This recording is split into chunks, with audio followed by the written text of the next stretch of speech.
Hola chicos, ¿cómo están? Esta es una clase para cuarto de secundaria y vamos a ver la primera parte de la primavera democrática.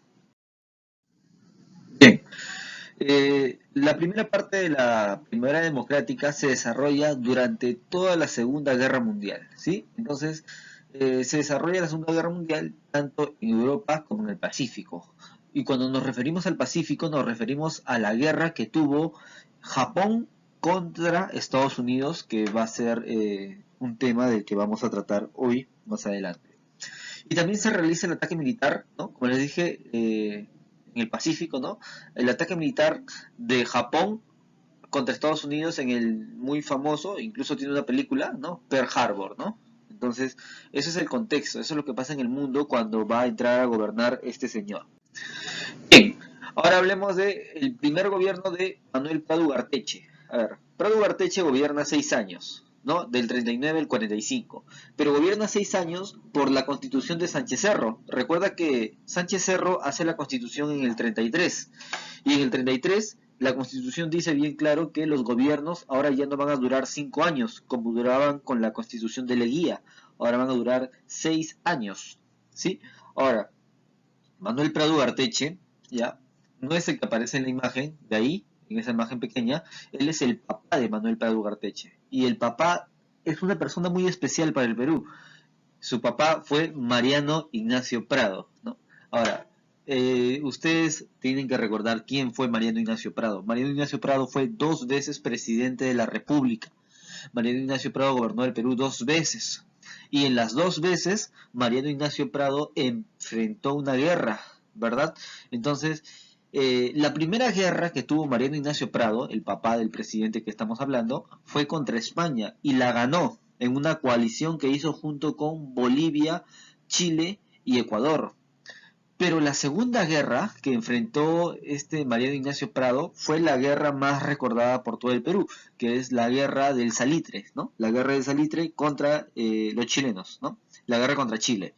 Entonces, Manuel Prado Ugarteche, tienes que recordar que él recabó el dinero, él tomó el dinero para comprar armas en Europa. Entonces él agarró el dinero en plena guerra y se fue a Europa y nunca volvió, ¿no? Hasta ahora lo estamos esperando con el dinero a ver si nos trae las armas, ¿verdad?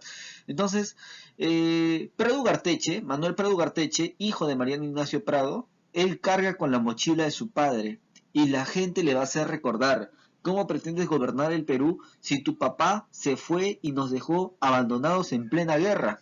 ¿Sí? Entonces él se va a limpiar la cara después con lo que va a suceder y ahorita lo explicamos, ¿no? Luego, este señor Manuel Prado Ugarteche llega al poder gracias al apoyo de Benavides. Recuerden que Benavides era el presidente de la clase pasada, ¿no? Benavides fue presidente del 33, desde la muerte de Sánchez Cerro hasta el 39, ¿verdad? Y sectores de la izquierda como el Partido Comunista del Perú e incluso el APRA llegó a apoyar a este señor Manuel Prado Ugarteche, ¿no? Luego dio algunas libertades al APRA, ¿no? O sea, no lo hizo legal al APRA, pero le dio algunas libertades como para poder manifestarse, ¿no? Como forma de agradecimiento por haber apoyado su candidatura, ¿no? Ahora, ¿cuál es el hecho más importante que sucede en su gobierno? Es la guerra contra el Ecuador. ¿Estamos bien? Ahora, con el Ecuador hemos tenido varias guerras. En primer lugar, el Ecuador siempre ha pretendido la Amazonía peruana, ¿sí? El Ecuador siempre ha pretendido tener nuestra Amazonía, ¿sí? Eso viene desde que nació Ecuador, porque recuerden que Ecuador no existía, sino que existía un país que se llamaba la Gran Colombia, y la Gran Colombia era la unión de Venezuela, Colombia y Ecuador, hasta que muere Bolívar y en 1930 recién nace este país llamado Ecuador, ¿no? Entonces, desde esa época, Ecuador pretendía y pretendía la selva peruana, y a cada rato molestaba y el Perú le ganaba la guerra y así sucesivamente, ¿no? Pero esta vez el conflicto fue más allá, ya se pasó de la broma, ¿no? Entonces, el Ecuador lo que hace es invadir zonas del norte, la zona de Piura, la zona de Amazonas, la zona de Cajamarca, etcétera, ¿no? Ahora, y la zona del Amazonas, ¿no? ¿Para qué? La intención del Ecuador era tomar eso y reclamarle a los peruanos. Y el problema era que en el norte el Perú no había cerrado los límites. ¿sí? En el norte, el Perú no había cerrado los límites fronterizos con Ecuador. Habíamos cerrado con Colombia, ¿verdad? Con el Tratado de Salomón Lozano. Si ustedes se acuerdan, estuvimos a punto de entrar en una guerra durante el gobierno de Sánchez Cerro, pero el presidente Benavides lo terminó, ¿verdad? Terminó por resolver ese asunto y llegamos a un tratado de paz con Colombia. Bueno, con Colombia sí habíamos resuelto en el norte, pero no con Ecuador. Y Ecuador invadió la zona de la selva y parte de Piura, perdón, de Tumbes. Ahora, Ecuador invade esa zona, Ecuador invade toda la zona del norte y el Perú responde. Y cuando el Perú responde, el Perú envía al general Eloy Ureta para que enfrente a los ecuatorianos y lo hace muy bien. El Perú comienza a ganar la guerra, ¿sí?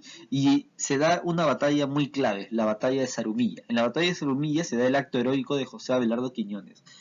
Es por eso que Abelardo Quiñones aparece en el billete de 10 soles, ¿sí? Aparece en el billete de 10 soles.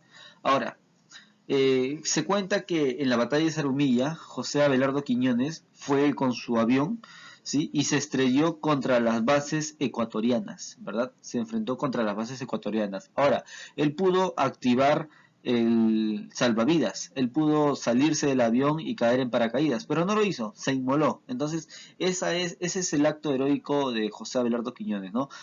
Haberse inmolado por el Perú estrellando su avión contra las bases militares ecuatorianas, ¿no? Luego de eso, el Perú comenzó a ganar la guerra. Y el Perú estaba prácticamente ganando la guerra hasta que comenzó la intervención de Estados Unidos en la guerra.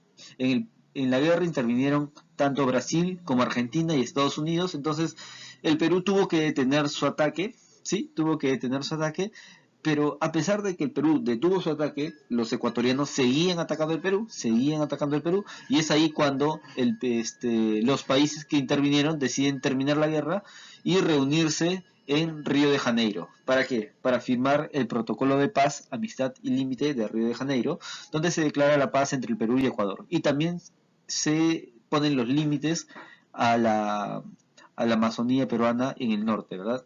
Pero los países se reunieron en Río de Janeiro no tanto por la guerra entre el Perú y el Ecuador, sino se reunieron para tomar una posición frente al ataque japonés a Pearl Harbor. Lo que pasa es que Estados Unidos reunió a los países de América Latina en Río de Janeiro para que se unieran a Estados Unidos en la guerra, ¿sí? Para que se unieran los países de Estados Unidos a favor de ese país, ¿verdad? Para que se uniera América Latina, ¿no? Y no se dejaran convencer, digamos, por los japoneses para unirse a ese bando. Ahora, entre los hechos, ¿qué tenemos? Primero, ni bien comienza el gobierno de Manuel Prado Ugarteche, se declara el Perú neutro en la Segunda Guerra Mundial. ¿Sí? El Perú se declara neutral en la Segunda Guerra Mundial, pero en el 45 cambia la situación y el Perú le declara la guerra a Alemania. Obviamente el Perú no hizo acciones contra Alemania, no mandó buques, barcos, etcétera, pero sí hostigó a la población alemana en el Perú, tanto alemana como japonesa. ¿Estamos bien? Tanto a los alemanes como a los japoneses, el Perú le comenzó a cerrar sus negocios aquí.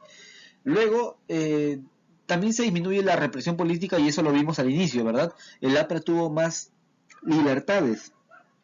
El APRA pudo desenvolverse un poquito más en la política, todavía no era legal, pero tampoco se le hacía persecución política. Ahora, el Perú durante esta época firma un tratado de préstamos y arriendos para poder garantizar las exportaciones, ¿no? Reduciendo los aranceles a los productos de Estados Unidos, ¿no? ¿Esto qué quiere decir? Que para que entren los productos de Estados Unidos al Perú, el Perú no le iba a cobrar muchos impuestos, o le iba a cobrar impuestos bajos, de tal manera de que esos productos que entren de Estados Unidos al Perú iban a costar más barato. Y lo mismo iba a hacer el Perú cuando le envíe productos a Estados Unidos, ¿no? Ahora, se incrementa la industrialización por una razón, por la Segunda Guerra Mundial, ¿sí? Los países industrializados ahorita están en guerra y a lo único que se dedican es a fabricar armas. Y si se dedican a fabricar armas, entonces el Perú no puede importar, por ejemplo, no puede importar carros, ¿sí? No puede importar carros, no puede importar ciertos alimentos, etcétera. Entonces, el Perú tiene que aumentar su industrialización para que pueda suplir esa falta de alimentos. Entonces, hay un incremento de la industrialización y cada vez que hay una guerra mundial, al Perú le conviene porque el Perú vende materias primas, ¿no? Porque las armas se hacen con metales, ¿no? Entonces, el Perú también tiene un auge económico, ¿sí? Al Perú económicamente en esta época le va bien gracias a la Segunda Guerra Mundial porque los países al Perú le están comprando sus metales. Ahora, se da el incendio de la Biblioteca Nacional, ¿no? Donde el que reconstruye la Biblioteca Nacional es Jorge Basadre, ¿no? Jorge Basadre Groman, ¿no? Jorge Basadre es el historiador de la República. Jorge Basadre es considerado el historiador que verificó todos los hechos de la República en un libro de 10 tomos, ¿no? Y es su mérito, ¿no? Por esos méritos que tiene, lo llevaron a él a aparecer en el billete de 100 soles, ¿verdad? Entonces esta es la clase de hoy, espero que se entienda y nos vemos la próxima semana.